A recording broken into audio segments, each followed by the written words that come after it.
What's up? What's up? What's up, flooring family? Welcome to the huddle. Come at you every Tuesday to discuss maintaining forward progress in your flooring career. Every Tuesday, 3 p.m. Central. Join us Facebook, YouTube, however you like to consume. Please consider subscribing, commenting. Commenting. Let us know what you're thinking and questions you may have, and we'll incorporate that into this podcast. So with me as always, Mr. Daniel and Jose Gonzalez from Preferred Flooring, Grand Rapids, Michigan. And every time we start, I'm always looking down because I'm sharing it to groups right now. I was gonna say that everybody thinks he's probably always ignoring you the first couple minutes. No, he's just piping us into the interwebs. All right, well, today is a bittersweet. This whole series is somewhat of a bittersweet kind of subject line. It's pay applications, and well, it's really about whether or not giving you some information on whether or not you want to actually become a commercial flooring contractor. But this episode is on pay applications and payments. So we all like to get paid, but in the commercial construction world, it's a process. Let me put it that way. So just to introduce construction accounting and what you have to do, there's two main forms. One's called a G702, the other is a G703. The G702 is a pay application, and the G703 is the schedule of values. We'll start with G702. It's an application for payment. Okay, so remember that, application, not an invoice. Okay, that means that it can be denied or changed because you're applying for payment. Its whole design, it was done to show the total less, let's say the original contract amount, net amount of change orders, the new contract amount, less retainage, less previously billed, and then your new payment amount. Back at the beginning here, I was talking about the G702 and G703, and the G702 being the pay application, and the fact that it's a pay application and not an invoice. So it's an application for payment, right? So that means it could be changed or even declined or denied. So the whole design of that pay application is to show that what your total contract amount is, plus any change orders, positive or negative, adds or deducts, I should say, and then show the retainage amount. Let's say it's 10%, and then the billable amount, because you can't bill retainage until the end of the project, so it takes it out at the very beginning there. And so you then have less your retainage, less previous pay applications, and then your new total. So as a quick thought exercise, let's say you have a $100 project contract amount. You get a $20 change order. That makes your new contract amount $120. Less retainage of $12 would leave you at $108 if that's correct math. So now you have $108, and say you've billed $50 before, that leaves you with $58 available to bill against. And so that's how that math works. Supporting that and right with it is the G703.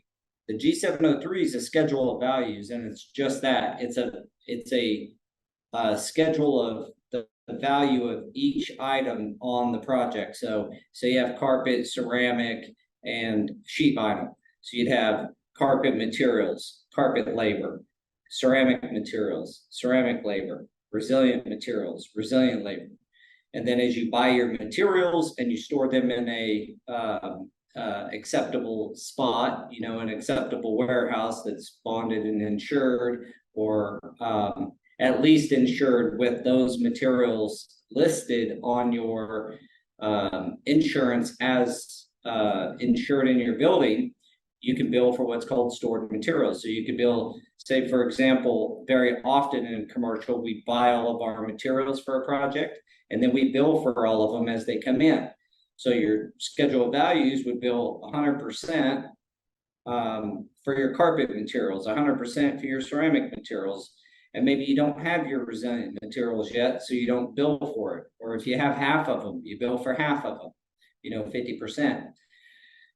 And then your next pay app, typically, this is just kind of a standard flow. You'd be billing for the rest of your resilient materials, right? Now you're 100%, but you have all your labor line items that are left to be billed.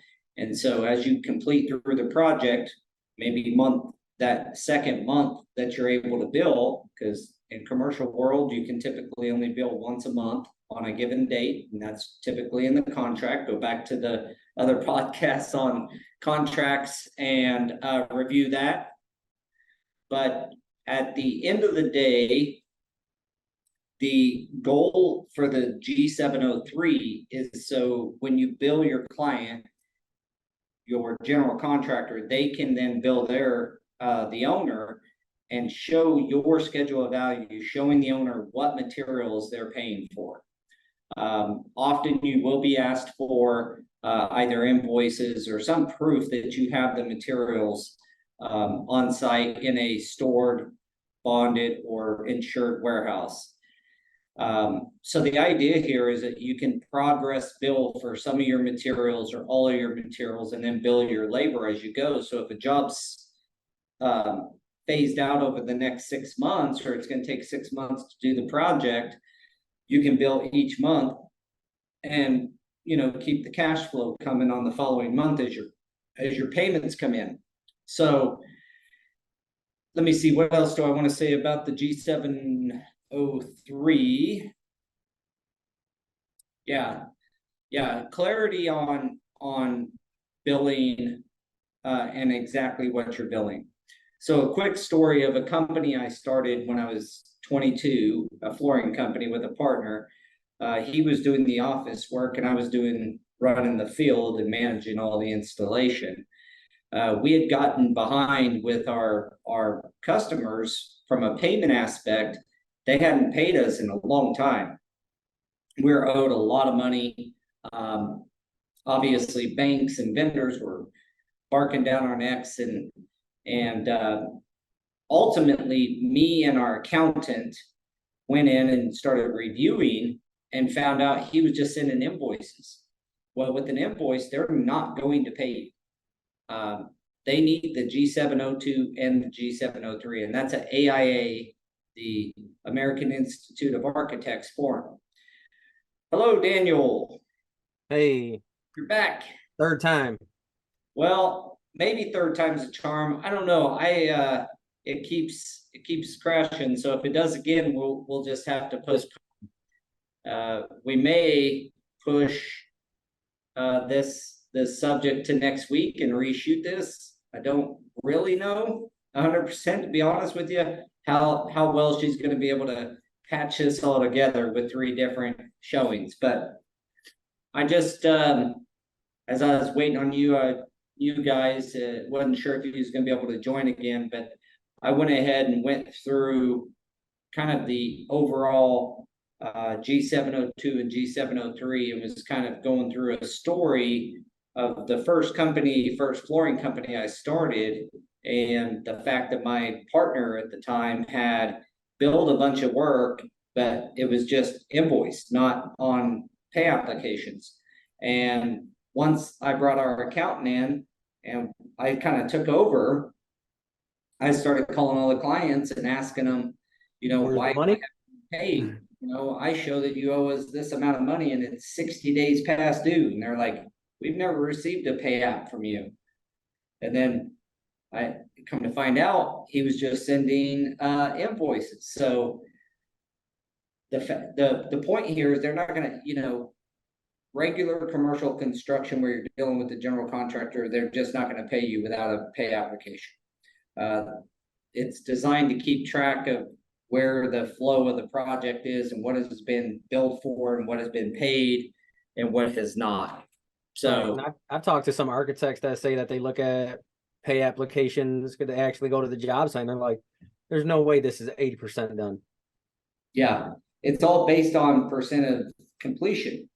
And so I was kind of given an example for your schedule of values. It's all on percentages. So let's say you bill a project, you got a contract that's $100. I kind of went through a similar scenario, but say you got a $100 contract and you bill for $20 on your second payout.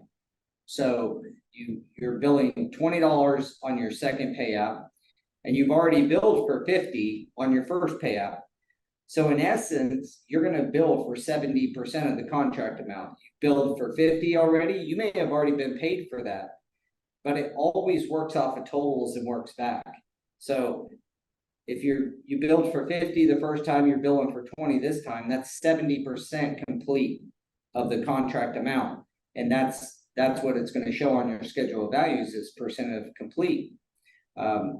Like you just said, it's an easy way for architects and general contractors kind of walk a job and say, I'm being billed for 80% complete on my carpet labor line item, but they're not even halfway done. So it's an easy way for them to find out quickly or compare quickly your pay application versus reality.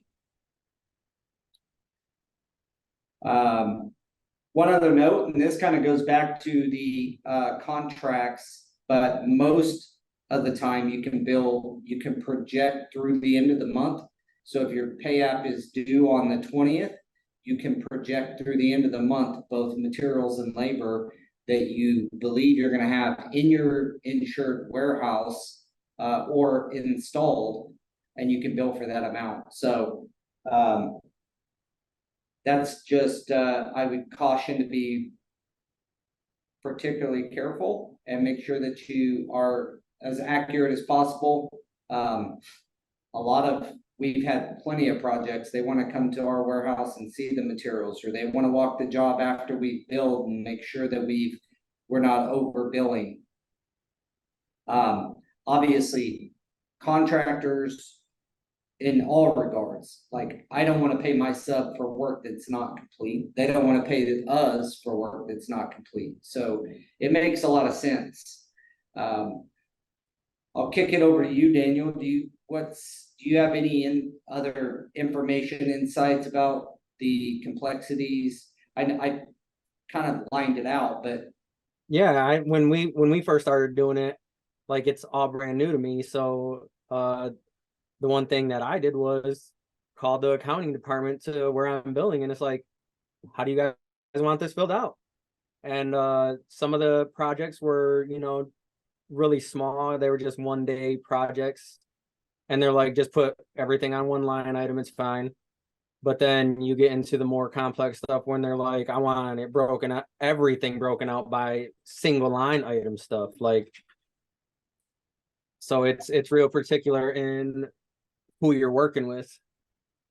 Yeah, I've had them where they actually send an example of the schedule of values and want even like freight and stuff broken out, which has always been silly. I've only had that once or twice, but for the most part, it's like if you have 4 different products, if you have carpet, resilient, ceramic tile and epoxy on a job, they're going to want to know ceramic on every single one. Yep, ceramic materials, ceramic labor, carpet materials, carpet labor, resilient materials, resilient labor. And sometimes they can even get more picky than that, but those are more particular projects, I think, that I've found where maybe a school board's trying to review it and they want it really micro, like I've had to break out transitions and stuff, and most of the time the transitions we just lump in with, if it's rubber transitions, it's going in the resilient. If it's tile transitions, it's going in the tile, and don't have to worry about it. But we have had them like, where's your transition materials and labor? All right, I'll break it And out. then you got to go redo it. Yeah. Yeah, that I just made it a habit since we're not dealing with like huge projects that take a ridiculous amount of time. So I'll break everything out. But I know once you get into these projects that can last over a couple years, those line items start adding up quick.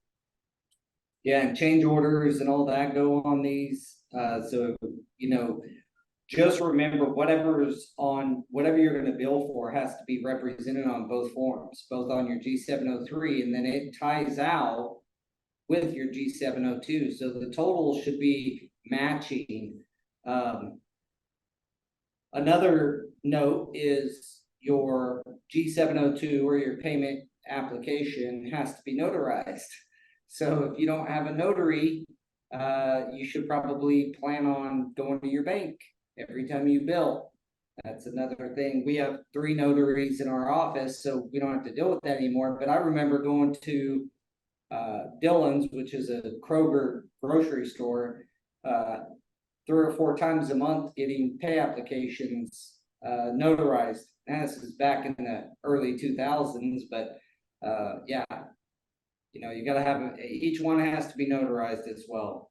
So it used to be easier because we still go to the bank, but I used to be able to just walk in and be like, hey, can I get this notarized real quick? Now it's like, since COVID, nope, got to make an appointment. Wow, really? Yep. Yes, one of us is gonna have to become a notary. Yeah. And a spouse, like they don't like your spouse. My wife works for us. She's a notary. So when she notarizes, if she's the only notary, then our COO has to sign the pay app because she can't notarize for me. Oh, So well, I will admit I've lost some steam with our crashing back, but I feel like I've covered the basics of what a G702 and G703 is and why they're used. And well, the purpose behind it, because I know when I first started doing them, I was like, why can't I just send them an invoice? Well, because what percentage, everything has to do with percentages in construction accounting. What percentage complete are you? And the forms, the G702 and 03 show that very clearly versus say an invoice that may or may not even show the total contract amount, depending on how you have it set up in your, at the time we used QuickBooks, or Peachtree, one of them. We used both of them at one point. But it makes it easier for everybody to know what's being billed for and the percent complete. And that goes right into your work in progress, which is a piece of the WIP, as it's called in accounting. And that's a whole nother rabbit hole to go down, and would probably take a whole hour, but for simplicity's sake, a WIP says of all your projects, how much of the cost have you incurred? And so if you have $100 job and you had $50 in cost budgeted or figured as the project, but you only ended up spending half of that, well, you have to do a budget adjustment to make it right. Otherwise, it thinks the WIP is going to say you're only, 30% complete. Because it's all based on your cost. Let me see if I can explain that easier. If you build $100 on that $100 contract, the construction accounting is only going to let you recognize if you've only incurred 50% of your cost. It's going to only allow you to recognize 50% of your profit. So if you indeed save that money, then you do a budget adjustment and it's back to, okay, I spent all $35. It went from $50 of expected expense, $35. So then you can break it, then it breaks even. You've spent all $35. Now you can recognize all of your profit. But it's a way to keep your accounting accurate from overbilled or underbilled scenarios. It works the other way too. If you've incurred 50% of your cost, but you're only billing for, a lower level of that, say 30% or something, well, you're underbilled and it'll let you know that. But all this plays together. The point is, in construction accounting, everything is tied together. And these two most important documents, again, the G702 pay application and your G703 schedule of values, those are the most important. You got to get them right. They got to be accurate. That's how you get paid. So we have separate people that do that, that are really good at making sure that they're accurate. Yeah, it takes some work to get used to filling those out, especially because we still use QuickBooks. So we have to do the pay app and then also enter everything into QuickBooks. So yeah, when you get and you can do that. We did that for a long time and got, all the way probably up to $6 million or so before we got a accounting system that spits out the G702 and 03 for us. But if you're filling them out offline, or if you're still working in QuickBooks, or you're doing some other I'd say project costing, real good system, accounting system for project costs, then you do it offline. You fill out G702 and 03, and then if you did it the way I did it, you'd always do that first. I'd get it accepted, then I'd enter it in my accounting system. Otherwise, I was going back in and correcting all of it. Right. Oopsies. Yeah. All right. Well, what else we got on pay apps? Sworn statements, Lien releases, lien waivers, and jump in on sworn statements. they just want to know all of your vendors pretty much, and how much you owe them, and are they paid? And if not, how much you still owe them. So yes, I think that probably happens different areas. Ours is mainly they want lien waivers, and we'll get into that next week when we're talking about how to get paid. But lien waivers, as a lot of the pay applications want them with it, or the sworn statements that preferred flooring is paid up through July 31st, 2023. And if your pay app is for that pay period, then you should get through. A lot of our GCs want the vendors to list their project specifically, which is where side marks and all that kind of stuff comes in when you're placing your orders with your vendors. But yeah, it's a pain to get. You got to get these things right, and having that sworn statement or a waiver of lien. yeah, we've only had one project where they wanted waivers from every single vendor. And typically the sworn statement is just, I fill it out and they just accept it, because the sworn statement has to be notarized too. So if I'm lying, that's legally on me. Yeah, those are a lot nicer than getting lien waivers, because then you're at someone else's mercy to get you the lien waiver. We've had them take a month because someone's sick, and especially over COVID, it was a nightmare to get lien waivers. People were working from home and not working, and I can't, someone would say at our vendor, I can't do anything about it. Only this person can sign lien waivers.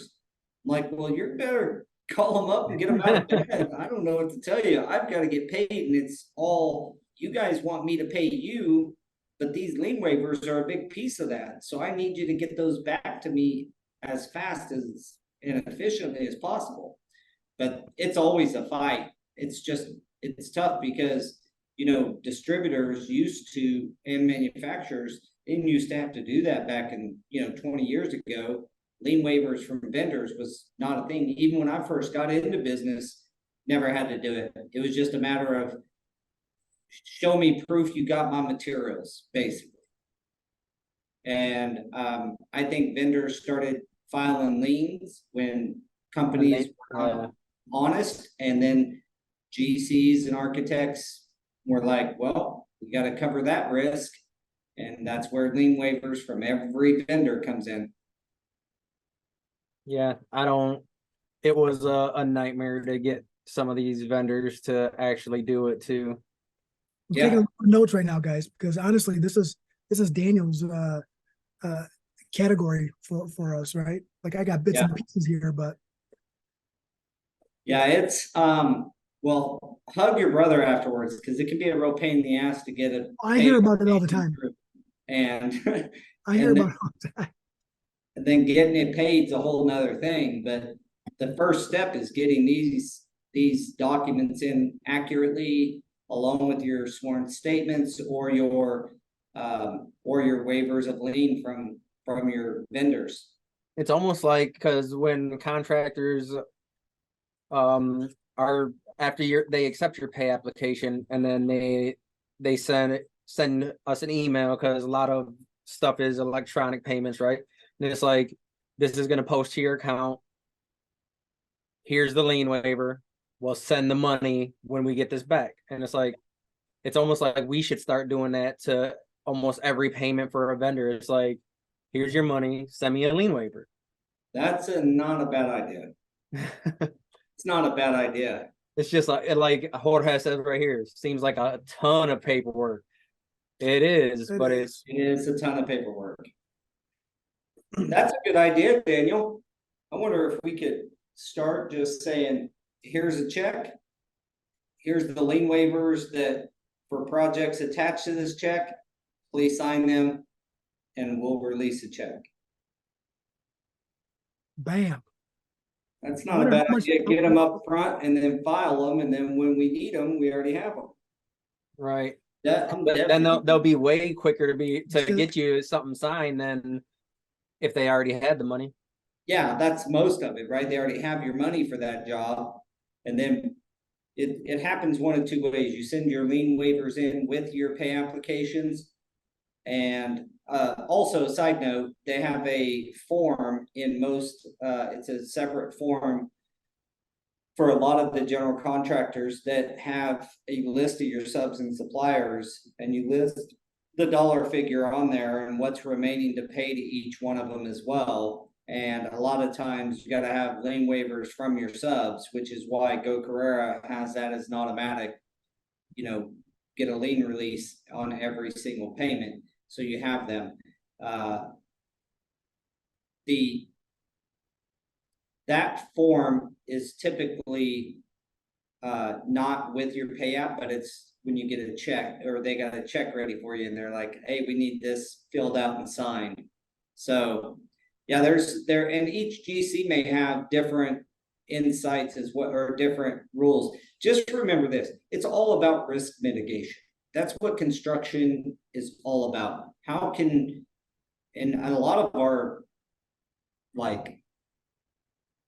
conversations on this podcast has been around the troubles that causes when you're just like, how can I mitigate or minimize the amount of risk that my company takes on? I know we said we're going to talk about lien waivers later, but Dwayne says, as an installer, we get asked to fill out lien waivers before we get paid. Does that put us at risk of not being legally covered? And I think that's where you got to put in, there's numerous types of lien waivers. There's conditional and unconditional, right?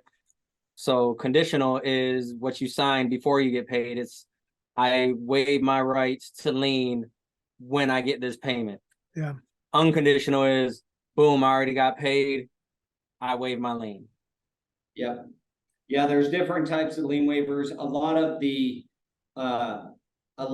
ones that companies will have you sign, you just, if you're working with the GC, you really need to make sure you're signing the right one. We have plenty of times had them want us to sign an unconditional and we refuse until we have a check. Like, I'll come to your office and sign it and you hand me a check, but I'm not signing it and sending it back to you, I'm getting a check.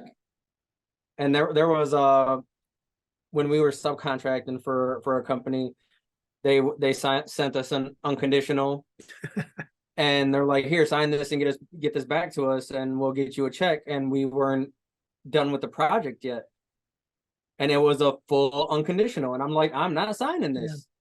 And like, she was really upset with me, and I said, you can be upset all you want. I said, but I'm not signing this. I said, I'll send you a partial conditional. I remember that. Yeah, that's another term that is used, is partial lien waiver. So you can have conditional, partial, Full, unconditional, final. There's a lot of different types. Some of them mean the same thing with different verbiage, but essentially you're gonna have to sign something each time you get a check. And obviously it's gonna be either a partial or a conditional lien waiver, unless you are done with the job and 100%. Yeah, this isn't meant to scare people away. I just know what I went through was HE double hockey sticks when I first started trying to figure this stuff out. And I just wanted to provide, we all wanted to provide a resource on which you can kind of plug into an episode, watch a little bit of something, and learn enough that you at least know what you're getting into. This isn't as easy as just printing off a invoice or, writing an invoice out on a piece of paper in most regards. Some really small general contractors, they may let you do that kind of stuff on really small, tenant finish kind of thing or something. But any of your major commercial jobs, you're going to have to go through this process. So be prepared, make sure you have, somebody that understands accounting helping you do this. I would have never figured it out on my own. I've done it for years and understand it really well now. But when I first started, I had to have an accountant come in and like, how do I fill these out?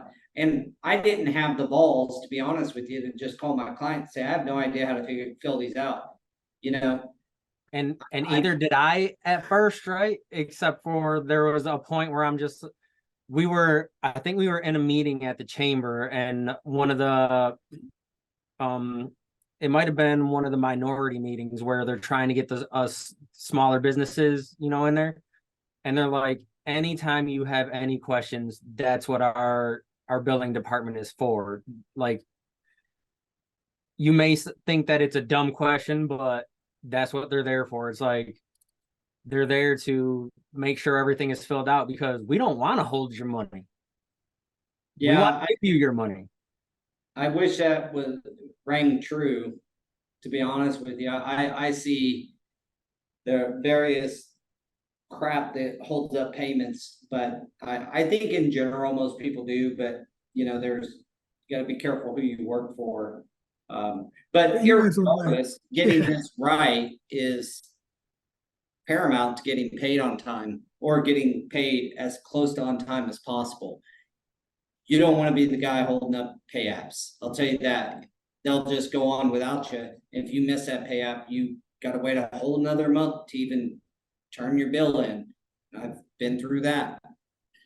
Right. And Dwayne asks where they say it and stuff. So I'm just going to print one out real quick and put it on the screen, so that way he can see what our waiver looks like. Okay. All I keep hearing is the high note. I'm worried about sticking myself so loud through the helmets. I'm worried those guys slacking.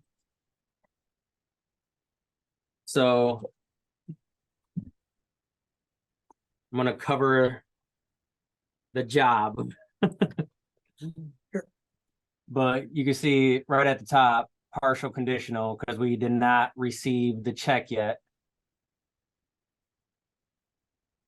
And then goes through, and so as long as we make it very clear that, like, right at the top, this is partial conditional, full conditional, Essentially, you're releasing lien on that dollar figure of payment. Yeah. So if they don't pay you the next time, you can only lien what they did not pay you, not the full contract. right. That's the idea behind partials and conditionals. So essentially, it's all, again, about risk management and tracking where the money's at, who's been paid what, how they've been paid, all the information is, and frankly, G702 and 03 are really good forms for that, but they're not, once you're used to them, I don't see them as complex, but it does take a minute to get used to them because you're always working from a total. Like if you have $100,000 job and you build 4 times on that, it feels weird to put total completed and stored to date when all I want to bill is another 10 grand. But I got to put 100, on $100,000 job, maybe I'm $80,000. Then 8,000 of that's retainage.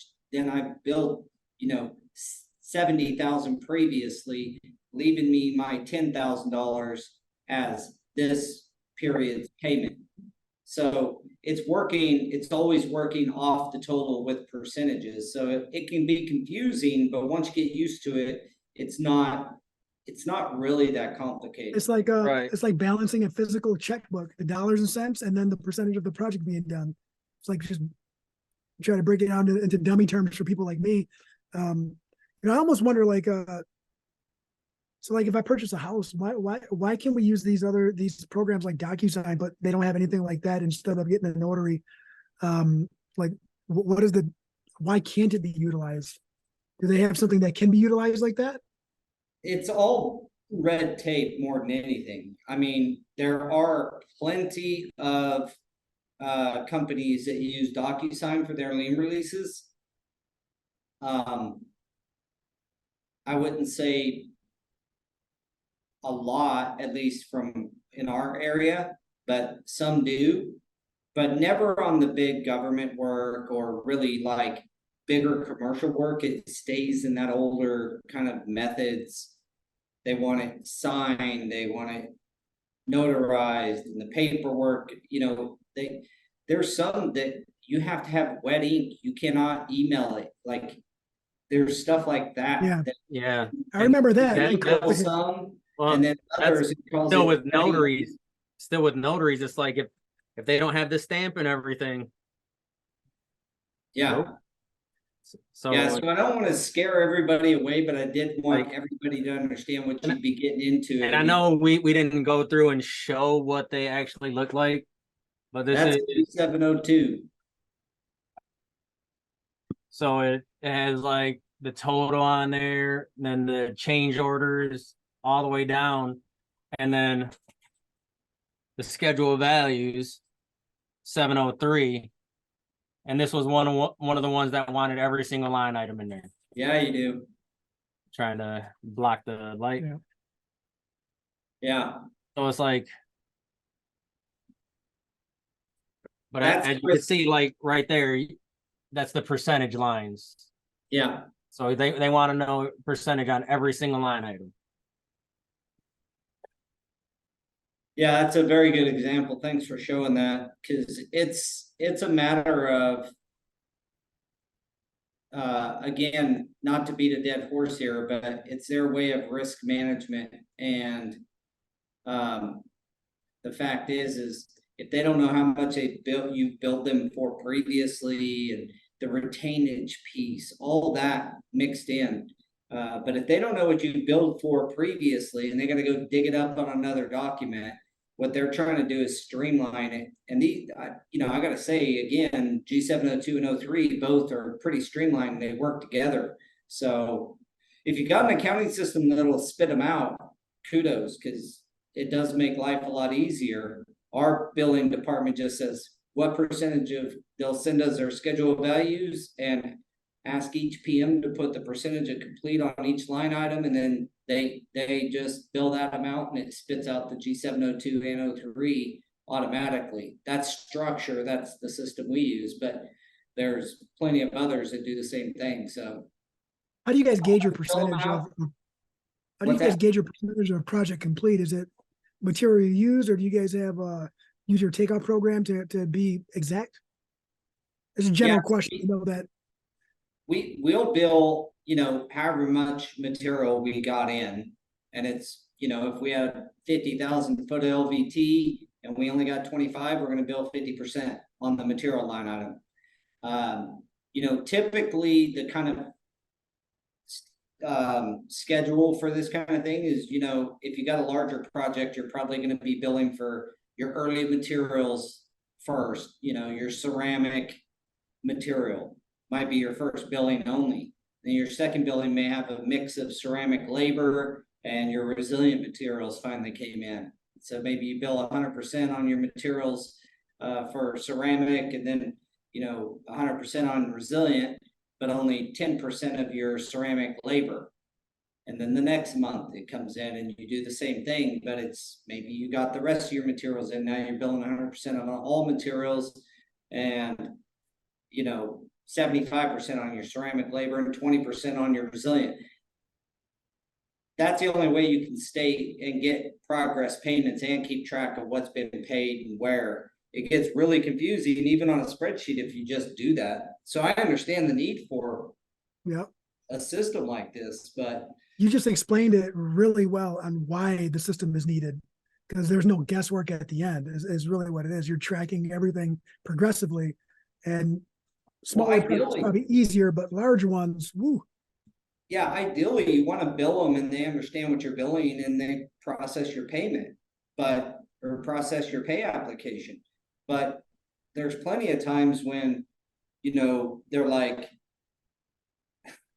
we've had a few times where they're like, well, you're billing us 100% on your materials and you don't have any installed. So we're not gonna, that's just materials. Some, like some GCs want us to only bill them for materials as they're put in place. In different parts of the nation, that's a requirement where it's in place materials and not stored materials. So you can't even bill for all your materials until you put them in place. That's crazy. I won't do work in those areas because what happens if someone steals it? You'll go broke, dude. Like on a big job, you imagine. That's why it's real nice to not be on those super huge projects like that. So we're still to the size where it's a normal project for us is $100,000 ish, and you think, man, that's a huge project, but really that's only like 3 weeks of work, if that. Yeah. Like, yeah, still a good sized project, but done right, you can do it in one pay period. right. That's what I mean. Like, it's either one or two of them, and that's it. It's not like these huge jobs where it's like every single month for 2 years you're just trying to nibble away at it. Yeah. I've got a bunch, I've got a mix of jobs, but we got several of those where hospitals or big schools, they're building it and they're turning over, the clinic of the hospital first. And so you got to get that done. But then the OR, then whatever, or the emergency department, they're building it in these phases and building it out. I think the most pay apps I've had is 13 or 14 months. Maybe I should say 13 or 14 pay apps, but there's months we didn't bill anything. So it, spanned across couple 2 or 3 years, we've had jobs, and they're a pain. And if you try to go back to one that you build and the last time you build it, because you finished the first area and the other area is not ready for you for another 3 months, and you go back, those forms really help you kind of stay. We do have one that's like that right now, and it's a hospital, because the other day he was like, did you bill for this? And I'm like, but we can't close everything out yet. Yeah, I'm trying because we still got another phase that they keep on pushing back, and it's been over a year, I think. Yeah. Yeah. And it's just one of those things like, I really just want to get that off of my board. Like it's been hovering there, but I know, and it's like with the material, they were like, oh yeah, there's nowhere to store it on site, or it was I don't want to store it on site because there's like 4 or 5 different construction companies in there, and they just start taking whatever is in the storage. So I'm like, I gotta put it somewhere. They're like, you know what? We have an offsite storage. Just bring it over there because I don't want to hold on to this for 2 years until you guys decide it's ready to go. Yeah, we have some projects that will, the storage of materials is a big thing. Make sure your warehouse is either insured for those materials, and a lot of times they make you list it on your, like their project specific in the amount that of the value of their materials. Again, risk management. They want to know if your building burns down that their materials are covered in that catastrophe. So, all right, well, I think we beat these 2 forms up and the subsequent forms that come across, and sorry for everybody that we had some technical difficulties. I shouldn't say we. Zoom kept just crashing. We finally got it up and going, so we'll pace this together as best we can, give you the best episode we can on the Go Career YouTube channel. Otherwise, you may get to watch some bloopers on other areas. So I started doing something else right away, and I got a text. We're trying it again. I'm like, uh-oh. We figured I'd give it a 3rd shot, and if it didn't work, then we'd reshoot. But It worked.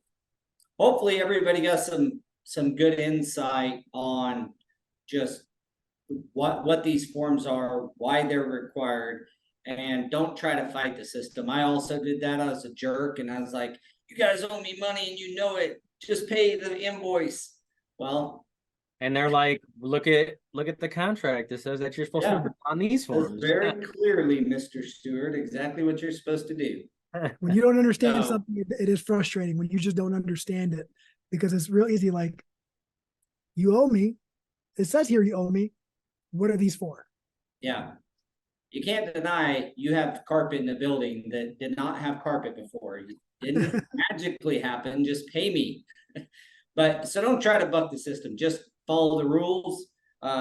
As always, if anybody has questions about how to look at a G702 or 03, reach out to one of the 3 of us. We're happy to, help walk you through it. Any of the, if anyone needs it, email me. I actually have it in Excel form. So yeah, so if you need one, hit Daniel up because he's got it in Excel, which makes both forms much easier when they automatically calculate for you and you're not sitting there writing it down doing the math. So no, and then when I first got the Excel version, it was about 5 or 8 years after we started. And that was a big upgrade right there. I actually wrote it myself because I couldn't find one, and I didn't want to pay for one. Yeah. Let's just say that I didn't want to pay for one. I was gonna say you can buy them, but our family has a really big problem with that. Like, he figures stuff out on the technology side that he doesn't want to pay for, and I just try to figure it out with my hands and tools, and I don't want to pay for that, so I'm just gonna learn how to fix it. I'm gonna learn how to build it. Well, you get there in the end. So reach out to Daniel if you would like to get an Excel version. And then just reach out if you have any questions. With that, gentlemen, we'll break this huddle and we'll see you next week. Sounds good. Take it All right, easy. guys. Thank you.